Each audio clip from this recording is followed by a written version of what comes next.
So, as we're talking about prospects, we have to go down on the farm and talk about a prospect of our own. Jamie, you didn't say bless you when I sneezed, by the way. Oh, I didn't catch that one. It was so quiet. Yes, that's all I need That's to hear. good work by you. Yes, this is a prospect today, Renee, that our own Tyler Zulli is very bullish on. I know. So this is right up his wheelhouse. So here's the deal about today's prospect, Eduardo Tait. Not Tate, guys, Tait, who I remember reading in a piece earlier in the offseason. It was around December that Matt Gelb was talking about how there are two Phillies prospects that the team is extremely high on and excited about. And it was Brian Rincon and it was Eduardo Tait. And so Tait has been making this huge growth and strides and is not even legal yet. Did he officially turn 18 yet? No. So let's take a look at the numbers for Eduardo because he's a prospect that's had opportunities to play overseas. He was an international signee out of Panama and played his first pro season in 2023. Young. Just 17 years old. That's right. He's not even able to legally do anything. He's a child. He's a minor still. 17 years old, 6 feet tall, 200 pounds. In 2023, he played in the DSL, the Dominican Summer League. He was a midseason All-Star. He was on the white team for those keeping track at home. You know, there's the white and the red team. He was Dominican Summer League white team. Oh, okay. For your rooting interests. Yeah, for all the details you need. It splits 333, 400, 517, 8. I'm sorry. I never know what XBX is. Extra base hits. That's right. Okay. 18 extra base hits, 36 RBIs, and 50 out of 65 for raw power. 25 with a projection of 55 for game power. Also, at just 17 years old, Tait's already had some experience playing at a high level, and that's where he's, right now you can see the development. He's still so young. There's a lot of potential there. His scouting report does mention that he showed off an 88.8 mile per hour average exit velocity, a 92.9 mile per hour, 90th percentile exit velocity, which is better than a lot of players his age or even in the DSL.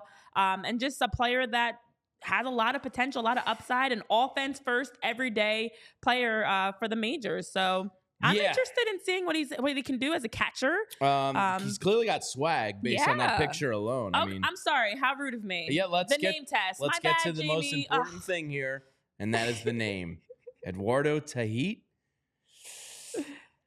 I can't say I hear it, but I can't say it's not a ball player. It's kind of new to the ears. Eduardo, there's Eduardo Rodriguez. There's a couple Eduardos. Hit him with the announcer thing. Now batting for the Phillies, Eduardo Tait. Tait? Am I saying that? Tait? Potential catcher, potential first baseman, potential DH. Because I didn't give him a position there. His defense needs some work. Now, his birthday came 5 days before the deadline. So if he was born 5 days later, he wouldn't have been signed until this year's International Signing Day period. He's a so baby. He is one of the youngest capable players from last year's class. Everything about this kid offensively jumps off the page. As you said, he was in the 90th plus percentile on his exit velocities on his bat.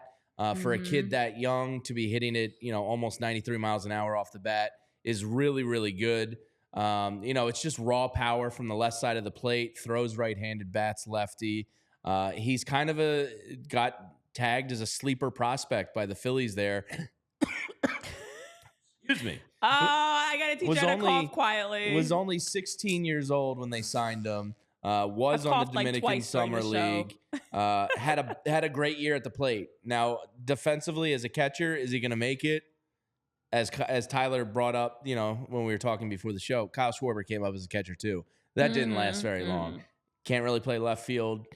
Serviceable at best at first base. The man was born to be a DH. There's a chance that's what Eduardo becomes, unless he, at only 17 years old, he still has 2 or 3 years to learn first or catcher, and maybe he develops that. But he is going to be stateside this year in the Florida Complex League.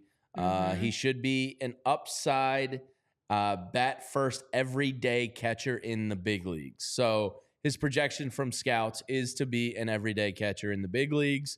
The scouting grades, he's got a 50 on the hit scale, a 60 on the power scale, which is really nice, 40 on the run, 50 on the fielding, and his arm is a 55.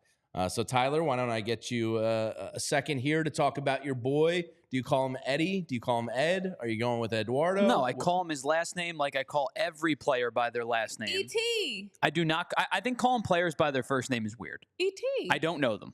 E.T.'s fine. A nickname is fine. nickname. But like E.T.. you will never you will never hear me say Bryce or Trey.